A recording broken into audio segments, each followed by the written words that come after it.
Boa noite, já chegamos para lhe atualizar todas as notícias no Telejornal, edição de sábado, 8 de agosto. Confira comigo os destaques de hoje. Estudantes angolanos conquistam cerca de 70 medalhas nas Olimpíadas de Matemática e de Inglês em Londres. A aluna mais valiosa da competição é angolana. E assim em todo o país. Em Pelá afina a corrida. Conferências municipais renovam mandatos e confirmam primeiros secretários locais. Paulo Pombolo diz que o partido quer membros fortes e comprometidos com o país. Gala e excelência na arbitragem permeia os melhores. Edson Essoco destaca-se na competição pelo trabalho, disciplina e o bem-fazer. Fazer história, os fundamentos da diplomacia económica na CPLP, retratados em livro. A obra é um ensaio académico do diplomata Fernando Marques.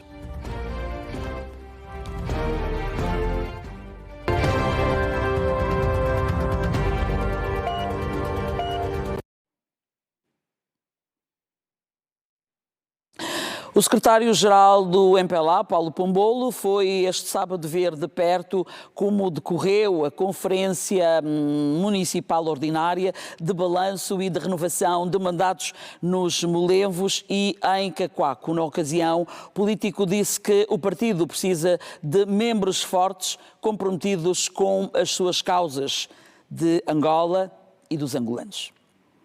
Não conheço o MPLA.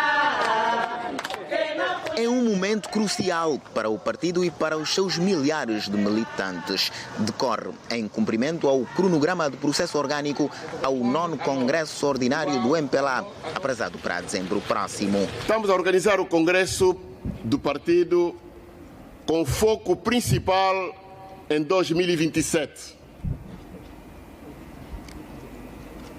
O Congresso de dezembro deve preparar o partido para as eleições gerais que vão decorrer no país em 2027.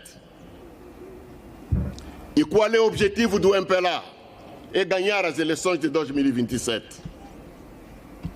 E para ganhar as eleições em 2027 é preciso um trabalho antecipado de preparação do nosso partido. Os nossos comitês de ação do partido, implantadas nas comunidades, nos bairros, têm a missão principal de mobilizar, de motivar os militantes, os cidadãos, eleitores, para que esse objetivo do MPLA seja de facto concretizado em 2027. E para que em 2027 os militantes do MPLA, o cidadão eleitor, vá até a Assembleia de Voto votar no seu partido, e para nós, o MPLA, é preciso se registrar.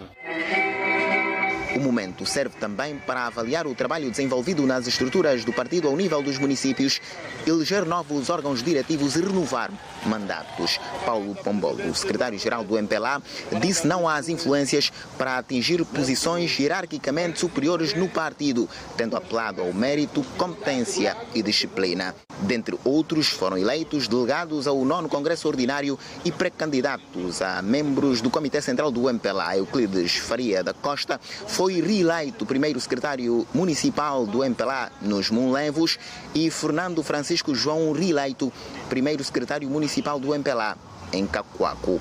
No sentido de ir ao encontro daquilo que são os anseios da população e transmitir ao governo para que possamos realizar as ações que o povo espera para que em 2027 continuemos a merecer a confiança do povo e ser governo. Vamos continuar a desenvolver ações de crescimento permanente, intensificar o trabalho de cadastramento dos militantes.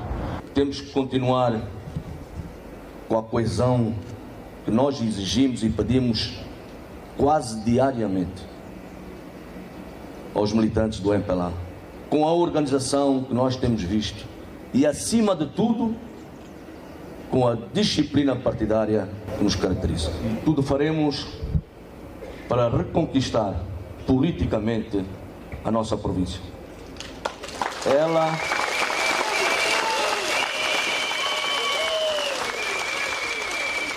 é, por excelência, MPLA. Bento Kangamba, coordenador do grupo de acompanhamento do secretariado da Comissão Executiva do Comitê Provincial do Partido em Luanda, destacou o nível de organização do processo político. Aproveitou o momento para reagir aos acontecimentos deste sábado na província do Uíge. Agitar as massas, faltar respeito a outros partidos políticos. Aquilo que aconteceu no Uíge não se faz e não se admite. Não se admite que um presidente de um partido de oposição haja que está a ganhar as eleições para vos dar a conhecer que o Uíge até a UNITA nunca ganhou as eleições. O MPLA é que ganha as eleições. Bento Kangamba acrescentou, apelando à calma e ao respeito pelas instituições e órgãos de soberania. Quem trouxe a democracia em Angola é o MPLA e continuamos a ser nós democráticos. Quando as pessoas nos insultam, nos falam, nos ofendem, ainda continuamos a manter aquela posição de que, se nós respondermos, vamos estragar aquilo que já veio há muito tempo, que temos estado a fazer os esforços que o MPLA fez há muito tempo. E é preciso a pessoa manter calma, sereno, e respeitar o presidente do MPLA e o presidente da República. Os militantes refletiram igualmente as orientações estratégicas rumo ao 9º Congresso Ordinário, consolidando a coesão interna e a disciplina partidária. É a nossa alma. E os delegados à primeira Conferência Municipal Ordinária de Balanço e de Renovação de Mandatos elegeram Arlete Vieira para o cargo de primeira secretária municipal do MPLA no município de Lucusse, província do Mexico. O município de Lucusse foi o primeiro a realizar a 14ª Conferência de Renovação de Mandatos. Aqui, os 244 militantes elegeram por unanimidade a camarada Arlete Vieira para conduzir a caravana rumo às próximas eleições. Em nome do Comitê Provincial, expressar o nosso profundo reconhecimento e gratidão ao Grupo de Acompanhamento do Secretariado do Biro Político da nossa província, pela permanente disponibilidade e pelo acompanhamento prestado, mais uma vez, nesta heroica terra do Lucusse, símbolo da luta e de vitórias do MPLA e do nosso povo de uma forma geral. Essa conquista não seria possível sem a dedicação incansável da nossa equipa e o apoio firme de cada camarada que acreditou em minha candidatura. Agora viramos a página da eleição para começar o trabalho da união e realização. O primeiro secretário do partido, no seu discurso de encerramento, apelou o engajamento sério, consciente de todos os militantes na campanha de universalização do bilhete e a mobilização das populações para o registro eleitoral. Devemos intensificar a mobilização das populações para o registro eleitoral oficioso dos cidadãos em idade ativa e para o processo de prova de vida, garantindo que nenhum angolano seja excluído do exercício dos seus direitos cívicos, políticos e constitucionais. O município de Lucusse vai ganhar ainda uma nova sede do partido com uma nova estrutura arquitetônica. O primeiro secretário provincial procedeu ao lançamento da primeira pedra. No Kwanza Sul, as conferências municipais de balanço e de renovação de mandatos prosseguem a bom ritmo. Depois do Sumbe e de outros municípios, desta vez foi eleita a secretária municipal do MPLA no recém-criado município de Gangula.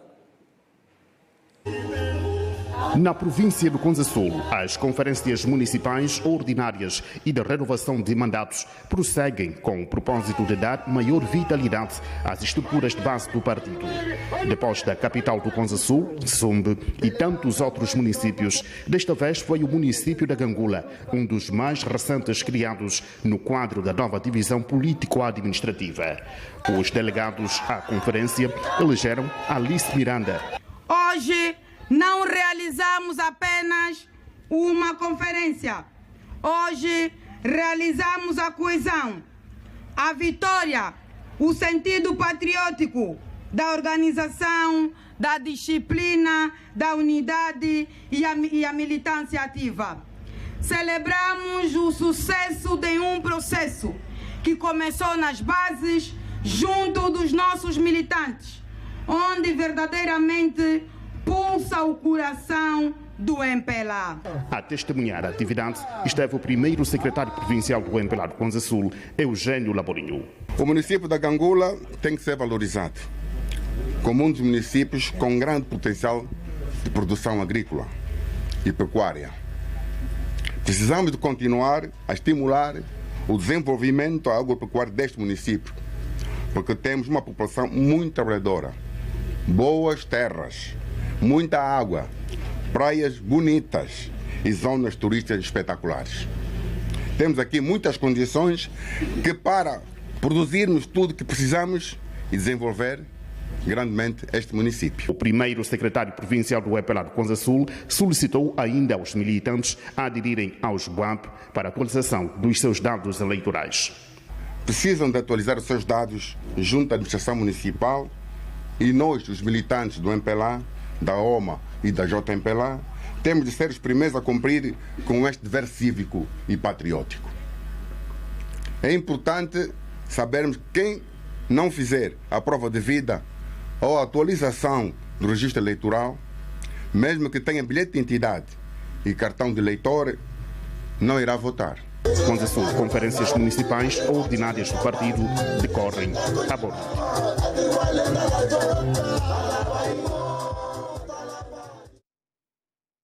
A primeira secretária do MPLA na província do Bengo apelou ao fortalecimento da disciplina partidária e da coesão entre os militantes do seu partido. Maria Antónia Nelumba apela também ao respeito pelos estatutos do MPLA. Chegaram cedo para receber e interagir com a primeira secretária provincial do MPLA no Bengo. Os aplausos e as danças simbolizaram o carinho da população e a riqueza cultural característica desta região. Maria Antónia Nelumba começou com uma boa nova para os munícipes do Triângulo dos Dembos, que inclui o Nambuangongo. Trata-se do programa de eletrificação da região, que pode arrancar a qualquer momento. Sua Excelência Presidente da República autorizou a Senhora Ministra das Finanças a assinar o acordo de financiamento que dará lugar ao início da implementação do projeto de eletrificação do Triângulo e Nambuangongo.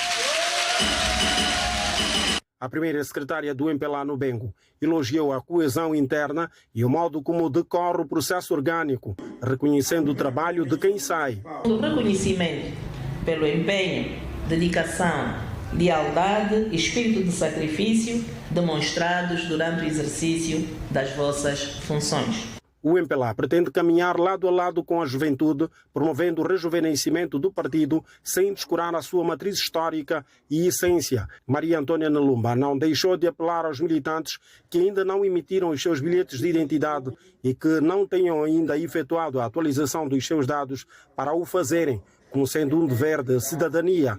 Atos semelhantes foram realizados em todos os municípios da província do Bengo, como são os casos do Dande, onde estiveram presentes centenas de militantes, e do Panguila, onde não faltaram os apelos para a preservação dos bens públicos. Em Colibengo, o MPLA concluiu o processo de conferências municipais ordinárias de balanço e renovação de mandatos. Ausílio Jacob, primeiro secretário provincial do partido, considera que o processo permitiu renovar parte dos órgãos municipais, mantendo a unidade e a disciplina interna. Mais de 30 mil cartões de militantes foram igualmente entregues aos 7 municípios da província. Durante uma semana, o MPLA realizou as conferências municipais de balanço e renovação de mandatos nos 7 municípios do Icolibengo.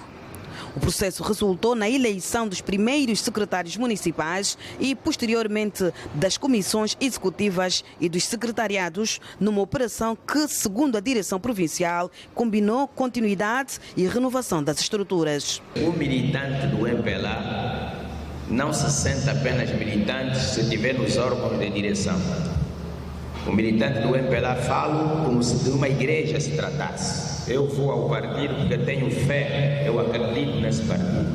E não são os cargos que devem ser o fator motivacional para ser do MPLA. Para o dirigente, a alternância nos órgãos deve ser encarada como parte normal da dinâmica partidária e como oportunidade para a entrada de novas figuras na direção. Não era possível formar um comitê municipal que desse para acomodar todos. Não era possível formar uma comissão executiva para colocar lá todos. Não era possível formar um secretariado para colocar lá todos. É normal haver pessoas que se sintam mal.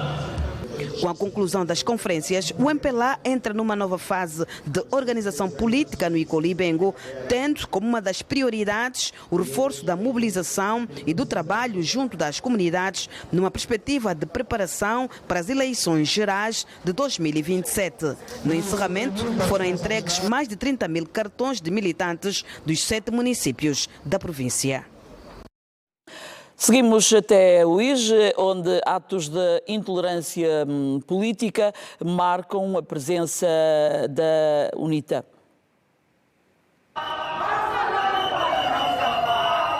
A UNITA mobilizou militantes e apoiantes na província do Uíge por ocasião da realização do 3º acampamento nacional da Jura, ala juvenil do partido, que decorre no município do Negage. A maior controvérsia jurídico-administrativa ocorreu na cidade do Uíge, onde, de acordo com o secretário-geral da UNITA, Liberty Chiaca, a contenda só aconteceu porque a administração municipal impôs um local ao partido político para a realização do ato político, que, na sua opinião, contraria a lei. Como é possível que o MPLA é que tem de indicar onde a UNITA vai fazer a sua atividade? Mas não foi a administração municipal? Mas espera, a comunicação foi feita.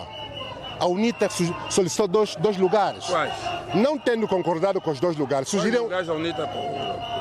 A UNITA solicitou a Praça da Rádio. A Praça Moreno. Largo do Moreno, não é isso? Sim. Exato. Também solicitou a praça ao lado aqui do mercado. E foi negado pela administração? O governo negou.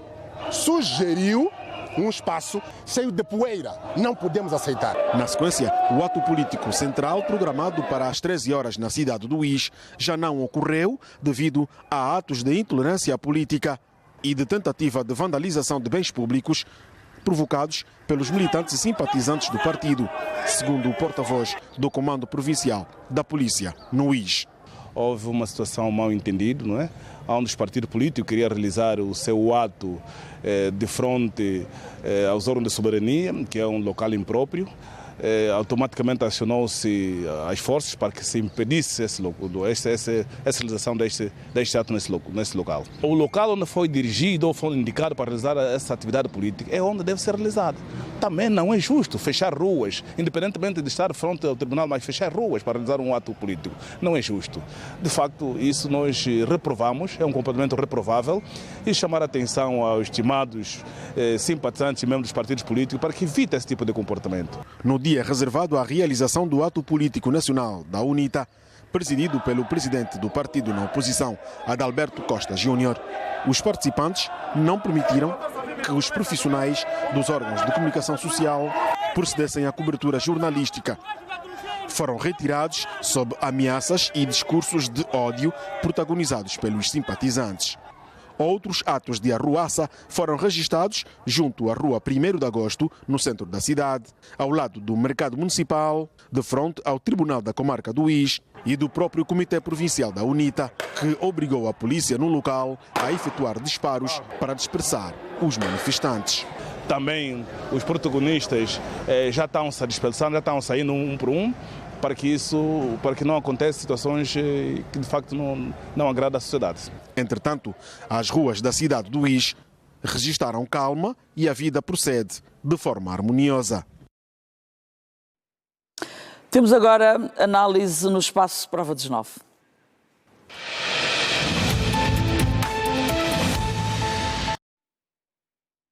Doutor Joaquim Jaime já está aqui comigo no estúdio. Boa noite, seja bem-vindo. Boa noite, Ana Lemos. Foi notícia, a Unitel, a maior operadora de telecomunicações em Angola, anunciou a conclusão, portanto, há cerca de 2 dias, da reposição dos seus principais serviços com o restabelecimento normal do sinal. Uma semana depois do ataque cibernético que sofreu. O incidente, como se sabe, provocou indisponibilidade de comunicações em todo o país. E disse a Unitel que o ataque foi deliberado e dirigido. Doutor, muitas cogitações, muitos questionamentos, levantaram-se até problemas de alguma fragilidade ou vulnerabilidade ou coincidência temporal entre o incidente ocorrido e a entrada na Bolsa de Dívidas e Valores de Angola, a Bodiva. Dizem alguns, cuidiures. Cuidiures. Boa noite aos nossos telespectadores. É de facto uma questão muito interessante que coloca. E nós sabemos que, em virtude do que aconteceu, foi aberto um processo de investigação e determinadas matérias elas estão sujeitas ao segredo de justiça, em princípio, algumas limitações que é para poder abordar esse tema. Mas, interpretando o comunicado da Unitel, fica claro que, efetivamente, houve algum ato maléfico, justamente que é para poder perturbar a entrada da Unitel na Bolsa de Valores, a Bolsa de Dívida angolana. E eu não acredito em coincidências. Dias antes da entrada, provavelmente alguém quis frustrar essa entrada da Unitel. E temos de compreender que, desde 2019, que o Estado angolano está levando a cabo um processo de privatizações de ativos, retirar o Estado de setores não estratégicos, abrir o capital de algumas empresas para permitir a entrada da iniciativa privada, de modo que não tenhamos um Estado muito pesado na economia. E a Unitel é uma dessas empresas em que o Estado efetivamente decidiu abrir 15% das suas ações representativas para o mercado. E como sabemos que o valor das ações depende muito da reputação da empresa. Em 2024, a Unitel foi considerada ali a melhor empresa pública. Uma grande reputação também, e com um ataque daquela natureza, alguém quis retirar o valor de mercado da Unitel ou então frustrar aquilo. Mas, felizmente, os mecanismos foram acionados rapidamente e a Unitel, por via dos seus técnicos de colaboração externa, e o próprio Estado também envolveu-se por via dos vários serviços especializados que está a dar o devido suporte à Unitel. Para dizer que alguém tentou frustrar a entrada da Unitel em bolsa, mas infelizmente não funcionou como pretendeu. Tanto é que as ações daquele dia, houve um momento do pregão que elas até valorizaram em relação à proposta inicial, apresentada, obviamente, pelo detentor das ações reputativas que estavam a ser colocadas no mercado. De facto, foi não uma infeliz coincidência. Eu presumo, e interpretando o comunicado da Unitel, alguém tentou frustrar aquela entrada por via da mácula da reputação da Unitel. Com toda certeza ficaram algumas lições, mas também foi um grande teste para as concorrentes. Estamos a falar da Movicel e a Fricel. Exato. Por causa da questão que aconteceu com a Unitel, também andámos a pesquisar um bocadinho. O ano passado foi a maior empresa de telefonia móvel da Coreia do Sul, só foi exatamente a mesma situação. Isso é para dizer o quê? a Coreia do Sul, a toda poderosa tecnológica, se for uma situação como aquelas, dizer que as tecnologias, sobretudo essas das TIs, elas estão em constante evolução. Dificilmente alguma empresa consegue dizer que está à frente, adiantada. Há sempre uma vulnerabilidade ou outra que alguém possa explorar. No caso da Unitel, como há um processo investigativo, provavelmente saberemos mais lá para frente se alguém de dentro facilitou, se foi apenas alguém de fora que aproveitou de alguma vulnerabilidade, se algum computador foi infectado, como alguns engenheiros dizem, né? Algum phishing, pessoas clicam em links desconhecidos que podem introduzir para dentro algum vírus malicioso que abre uma porta a partir de um computador, e o computador está conectado ao sistema, a partir daquela porta os criminosos cibernéticos podem tomar conta do sistema. Mas aqui para dizer o quê? É o tempo de resposta da Unitel. Aconteceu no dia 25 de julho e em 6 de agosto a Unitel declara já ter os serviços repostos. Mas aqui há uma questão muito interessante. Das lições tiradas ali, se nós formos estudar a lei de cibersegurança que foi aprovada recentemente, significa dizer que o Estado angolano criou os instrumentos jurídicos necessários para poder justamente lidar com esse tipo de situação. A criação do Centro Integrado de Segurança que permitirá efetivamente uma intervenção mais coordenada dos diversos serviços em Angola, justamente que é para poder acudir situações como essa que ocorreu na Unitel. Se havia alguma dúvida, há uma realidade concreta que nos foi introduzida pela Unitel para dizer que aquela lei chega efetivamente em bom tempo, porque ajuda o Estado antecipa-se e cria as ferramentas legais e institucionais necessárias para lidar justamente com situações dessa natureza. Dr. Joaquim Jaime, já consegue com normalidade ligar para os números de call center, consulta dados e tudo mais? Felizmente ainda não tive esta necessidade, ainda não tive. Vou testar quando termos essa conversa simpática, mas fica aqui uma dessas lições, né, que é para verificar toda a infraestrutura tecnológica, quando for necessário fazer adequação, atualização efetivamente do quadro de competências do pessoal, porque é um segmento de negócios onde a velocidade da inovação é muito grande e que requer efetivamente capacitação concreta. Mas a lei da cibersegurança vem dizer que o Estado antecipou-se e criou efetivamente as ferramentas legais e institucionais para que Angola possa responder com maior segurança e velocidade às situações dessa natureza. Além fronteiras, o 81º aniversário do bombardeio atómico de Hiroshima, portanto ontem lembrado, ocorre num momento de grande tensão geopolítica global e onde se mantém o forte apelo ao desarmamento mundial. Pergunto-lhe, são fundados todos esses receios? Não. Fundados todos esses receios. Já não são receios. São certezas. São dados, já não são receios. Basta ver para o investimento para o setor nuclear que as grandes potências fizeram efetivamente em 2025. As maiores potências nucleares, duas delas não se tem efetivamente a quantidade do seu arsenal nuclear, que é o caso de Israel, a Coreia do Norte, países que não estão no Tratado de Não Proliferação de Armas Nucleares. O Paquistão e a Índia também não estão. A França, ouvimos recentemente Emmanuel Macron dizer que é necessário reforçar a sua capacidade nuclear. Os Estados Unidos têm uma nova bomba, que é a B-6113, a Rússia está num processo permanente de atualização do seu arsenal nuclear, incluindo os mísseis transportadores que a Rússia está a desenvolver. A China também está exatamente na mesma situação, porque sabe ter uma situação muito complexa geopolítica, porque é uma grande intenção dos Estados Unidos em tomar conta da região da Ásia-Pacífico. Dizer que aquilo que os Estados acordaram em 1968, por via do Tratado de Não Proliferação, que entrou em vigência em 1970, hoje já não são receios, é uma realidade bem concreta. Nenhum Estado desses que fazem parte do clube dos nucleares quer se submeter aos limites impostos.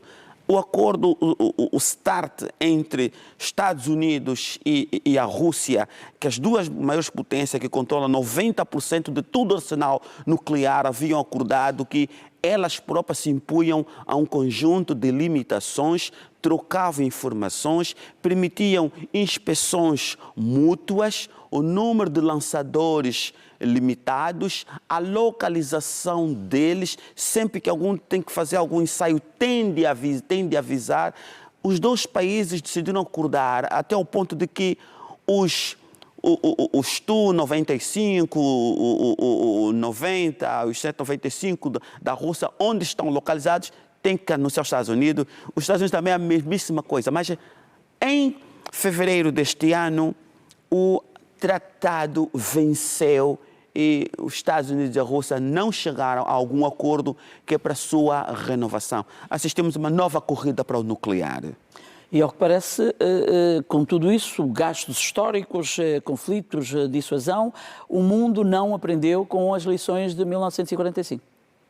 Sempre que estamos num processo de mudança geopolítica de quem manda no mundo, os impérios são construídos pelo gatilho, mantidos pelo gatilho e perdidos pelo gatilho. Esta é a realidade real do mundo. Há um processo de transformação que está a ocorrer, sobretudo na região euroasiática e região asiática, onde estão as economias mais dinâmicas.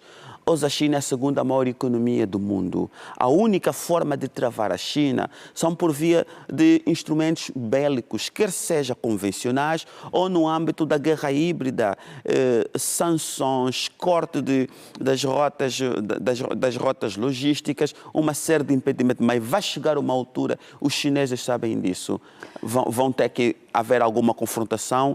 Provavelmente vai iniciar por causa da região chinesa de Taiwan, daí que os chineses também estão a investir muito dinheiro no nuclear. Algum país africano vai acordar mal disposto, desculpa a expressão, e vai dizer a única forma de manter respeito no continente é também para entrar para o clube dos nucleares. Quase 3 trilhões de dólares gastos em armamento em 2025 teria acabado com a fome no mundo. Dr. Joaquim Jaime, obrigada por este momento. Voltamos a conversar no próximo sábado. Até lá. Até lá. Boa noite. Boa noite. Nós vamos seguir agora com a primeira pausa deste jornal. A seguir temos mais notícias. Até já. Estamos de volta. Temos a seguir mais alguns momentos de conversa.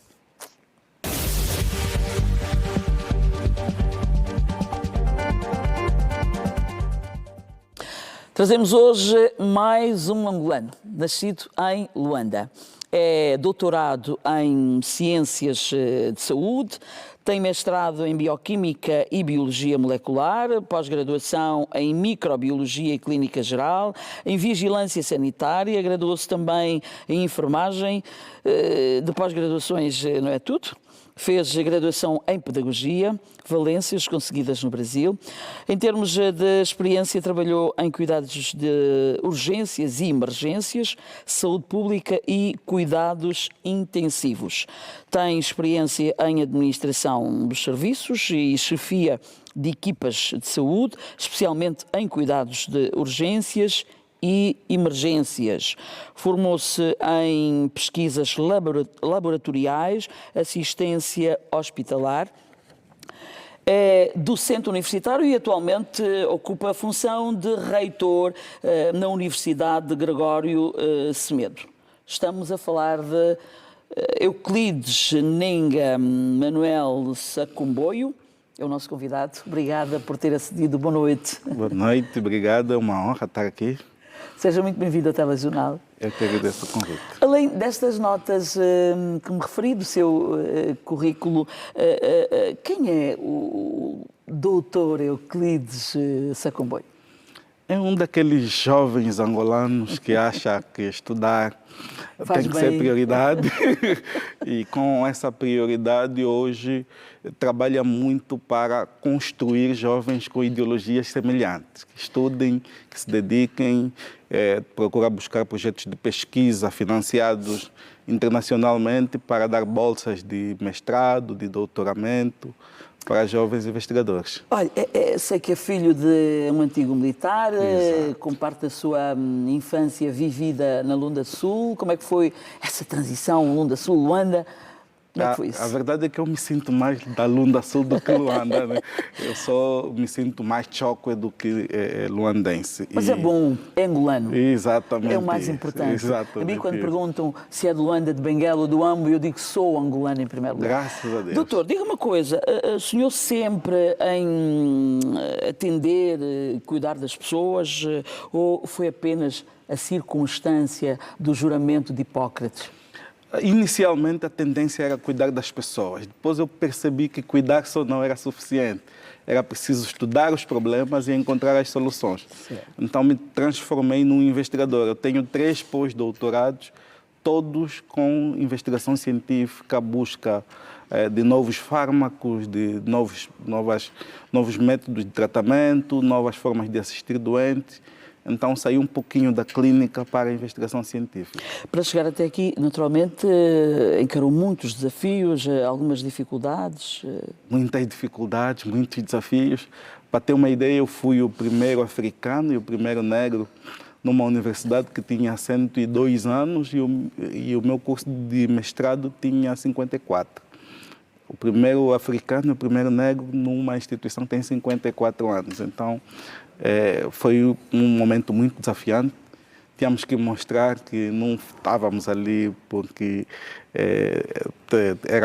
tínhamos limitações e tínhamos que demonstrar que... Enfrentou preconceitos por isso? Muitos preconceitos, mas eu sempre acho que o preconceito é coisa de quem tem cabeça pequena, né? Temos de ter fé, foco. Exatamente direção. Isso. Quem tem foco, quem tem vontade, não se abala por pequenos preconceitos ou atos de racismo. Doutor, química e biologia molecular são áreas para si de grande foco. Será por gosto ou entende que existe entre nós algum vácuo, algum vazio? Na verdade, eu sinto que existe um vazio nessa área. Tanto é que eu hoje tenho mais de 50 artigos publicados internacionalmente, artigos científicos em revistas indexadas e internacionais. E hoje me desafio, todo ano, publicar pelo menos 12 artigos ao ano. Então, eu e a minha equipe, dá um por mês.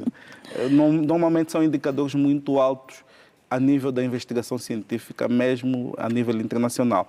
Então, trabalho muito com foco em bioquímica. Têm sido muitos os progressos nessa área, na saúde?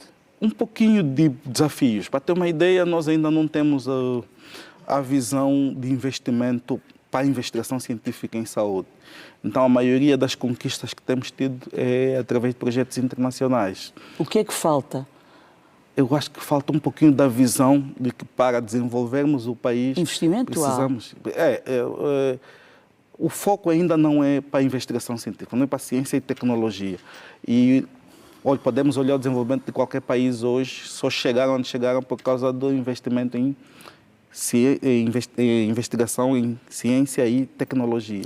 Trabalha com projetos de pesquisa voltados para comorbidade e mortalidade, estudo da malária, problemas renais.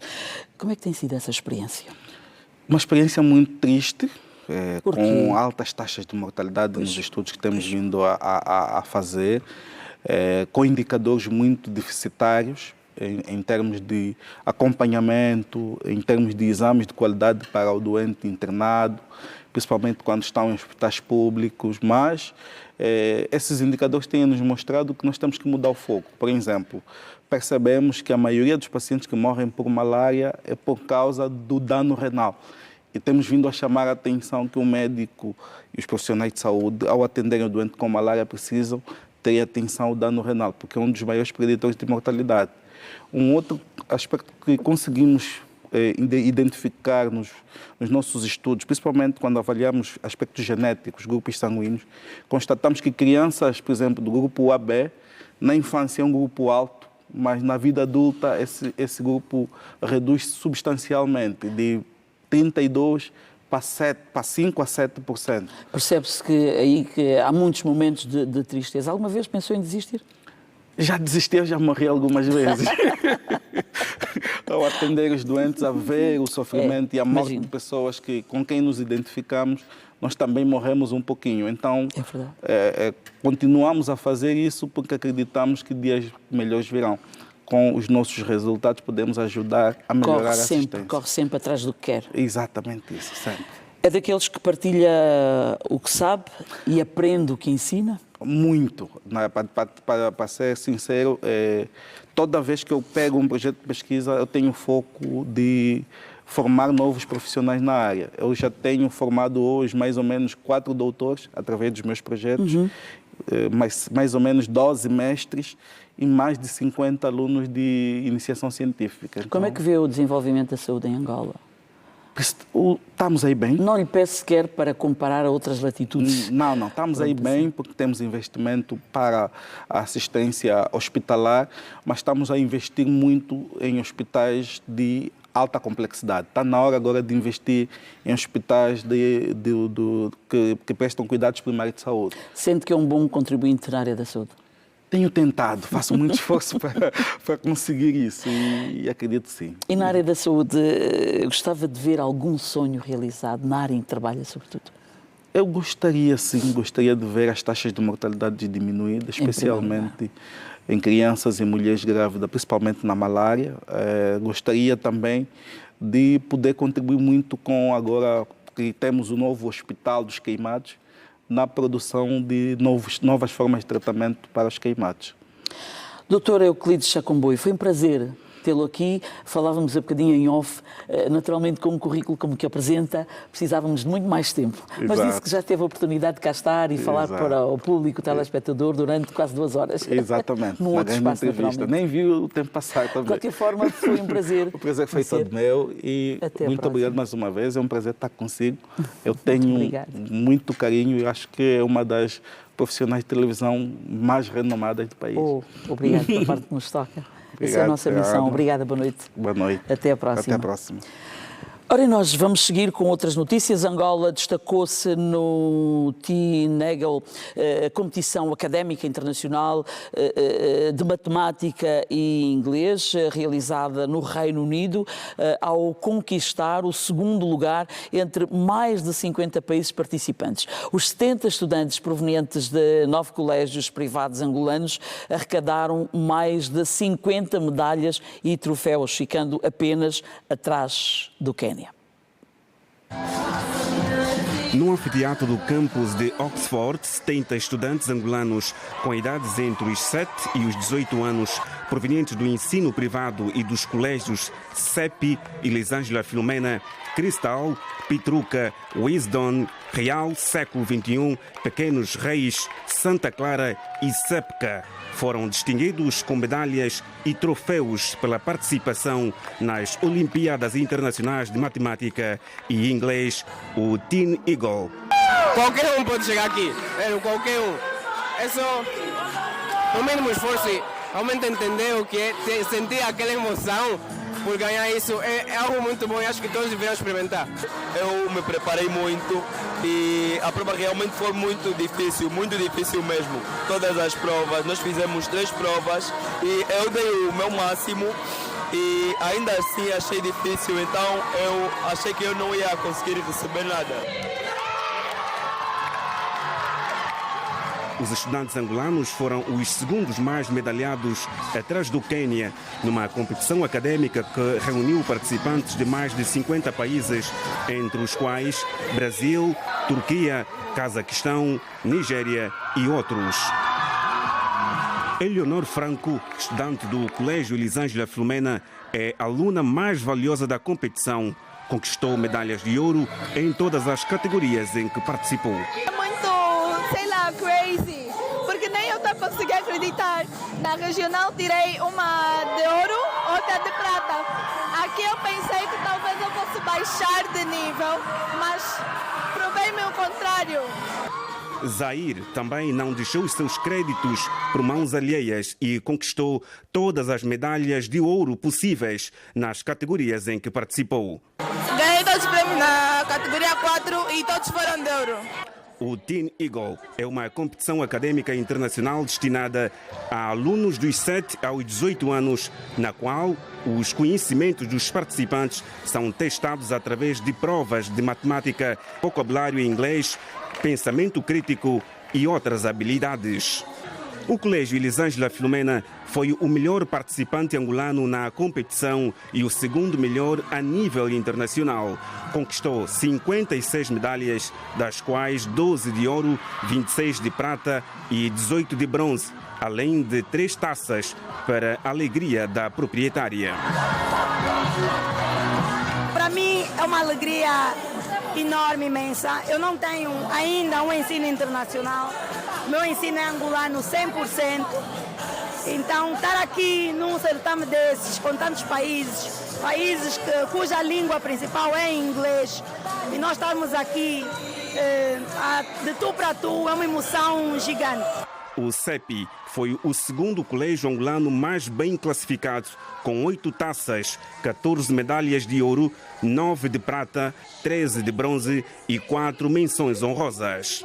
Isso dá uma dinâmica diferente aos nossos alunos. Eles saem daqui com um mindset completamente diferente, porque eles percebem que as aulas são para além das salas de aula. Para os encarregados de educação que acompanharam os filhos nas Olimpíadas, o momento foi de prestígio, emoção e orgulho patriótico. Se formos a comparar com os outros países, se vocês tiverem reparado, veio o Quênia, veio a Nigéria, portanto são alunos que já sabiam falar inglês e, no entanto, nós, com a nossa língua portuguesa, conseguimos prêmios excepcionais, se tivermos que comparar com os outros. O embaixador de Angola no Reino Unido fez-se representar por uma delegação encabeçada pelo conselheiro de imprensa na qualidade de encarregado de negócios. Nós agradecemos imenso essa vossa participação. E é bom vermos aqui a nossa bandeira muito bem representada. Este é um orgulho maior para todo cidadão angolano. A delegação angolana tem chegada ao país, prevista para a tarde deste domingo.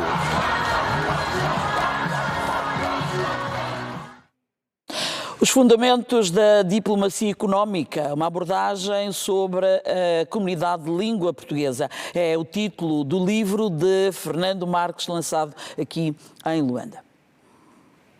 Se passaram 30 anos desde a fundação da Comunidade dos Países de Língua Portuguesa, um momento considerado oportuno para falar sobre a diplomacia económica da CPLP. É uma abordagem mais alargada sobre a diplomacia económica, os seus vários atores, estatais e não estatais, o contexto em que ocorre esta diplomacia económica, quer seja a nível da cooperação bilateral e multilateral. A obra é um ensaio acadêmico técnico, fruto de um trabalho de pesquisa de 3 anos. O propósito foi de levantar o debate a nível internacional com os temas relacionados com o pilar econômico da CPLP. Segundo Fernando Marques, a diplomacia económica não é uma ação exclusiva dos diplomatas. Ela exige um trabalho coletivo. Nós trazemos aqui nesta abordagem também a questão dos vários setores que intervêm, aquilo que nós chamamos quanto a triade da diplomacia económica, que vamos referir-nos aos Ministérios dos Negócios Estrangeiros, aos Ministérios das Finanças e ao Ministério do Comércio, mas não são os únicos. É uma obra extremamente importante porque ela traz-nos novas ideias, novas concepções para aquilo que podem ser, digamos, que as avenidas para o desenvolvimento a nível dos nossos países. Já o ministro Teta António disse que foi Angola que influenciou para que a CPLP tivesse um pilar econômico. Assumimos a presidência da CPLP, havia um debate muito grande dentro da CPLP. Se formos para os textos fundadores da CPLP, não existia o pilar econômico. Portanto, a presidência de Angola trouxe esse debate do pilar econômico para que entre nós, não tratemos só de outro aspecto, mas que o pilar econômico tenha um lugar de destaque dentro da cooperação entre os países da CPLP. E eu fico muito satisfeito que um dos nossos diplomata jovem, diplomata, portanto, tenha escolhido como tema justamente enriquecer essa parte do pilar econômico da CPP. De referir que a Comunidade dos Países de Língua Portuguesa foi fundada a 17 de julho de 1996.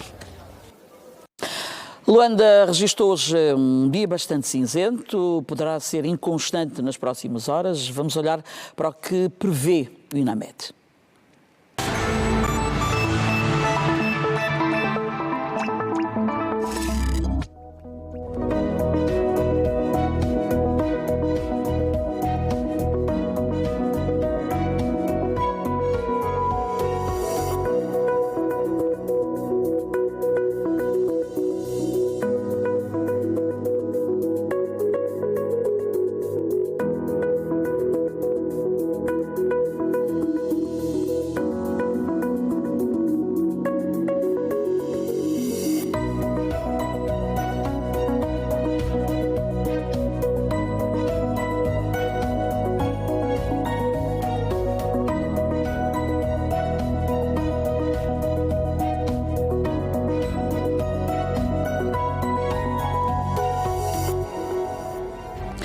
Voltamos a fazer pausa nas notícias. O intervalo dura pouco. Voltamos já.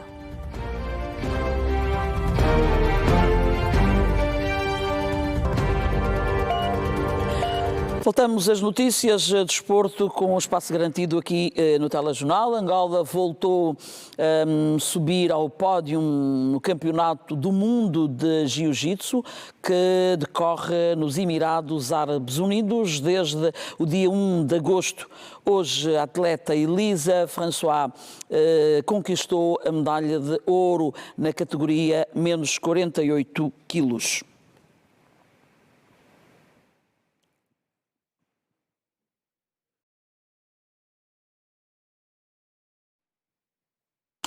O árbitro Edson Essoko, da província da Huila, venceu a primeira edição da Gala Excelência na Arbitragem. Foi considerado o melhor árbitro de 2025 e 2026, com alta distinção Prémio Manuel Pimentel, que faz menção ao ícone da arbitragem nacional. O árbitro assistente Gerson Emiliano foi condecorado com o Prémio Carreira. É com esta informação que damos por encerrada na edição do Telejornal de hoje. Já sabe, hoje é dia de debate também, a seguir ao Telejornal, no canal Notícias da nossa televisão. Será num programa Pontos nos Is, hoje com a moderação do jornalista José Camangula, que já está ali na companhia dos seus primeiros convidados, para a abordagem de temas relacionados com a geopolítica mundial. Da nossa parte é tudo, já só resta dizer-lhe boa noite, descanse bem, aproveite o seu fim de semana, nós voltamos no sábado. Até lá, boa noite.